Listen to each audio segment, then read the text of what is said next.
বেতন বাড়ানোর পাশাপাশি বিভিন্ন সুযোগ সুবিধার দাবিতে রাজধানীর উত্তরায় সড়ক অবরোধ করে কয়েক হাজার তৈরি পোশাক শ্রমিক।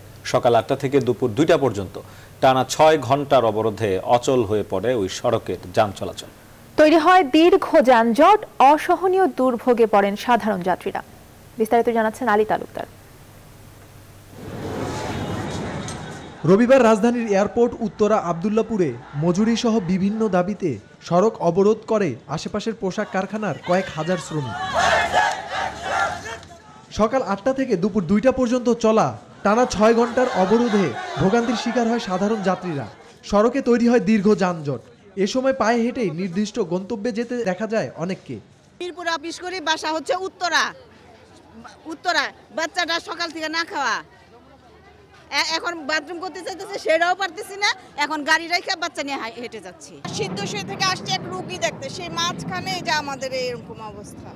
এ সময় ন্যায্য মজুরি সহ অন্যান্য সুযোগ সুবিধা নিয়ে ক্ষোভ আর বঞ্চনার কথা জানান শ্রমিকরা। আমার বেতন আগে ছিল ১০,০০০ টাকা, এখন যে গ্রেড দিছে সিনিয়র হেল্পারের বেতন ৯,৫০০ টাকা, আমার বেতন ৯,৫০০ টাকা। তাই আমার কোনো ব্যবধান নাই যে আমার পিছনে মাল বানতে আছে, আমি কাটিং করার পরে সে তার বেতন ৯,৫০০, আমার বেতন ৯,৫০০, তাহলে কিভাবে চলা যায়? আমাদেরকে নিয়ে ওরা অনেক নির্যাতন করে, আমরা অসুস্থ হলে আমাদেরকে ছুটি দেয় না, আর আমাদেরকে ওরা অন্যায়ভাবে অফিস থেকে বের করে দেয়। সর্বনিম্ন ১০,০০০ টাকা ধরতে হবে এবং সর্বোচ্চ নিম্ন মজুরি ১৬,০০০ টাকা করতে হবে। রোববার দুপুরে ঘটনাস্থলে আসে আইন শৃঙ্খলা রক্ষাকারী বাহিনীর সদস্যরা। এরপরই ঘটনাস্থল ত্যাগ করে চলে যায় পোশাক শ্রমিকরা। স্বাভাবিক অবস্থায় ফিরে আসে এয়ারপোর্ট উত্তরা আব্দুল্লাপুর সড়ক।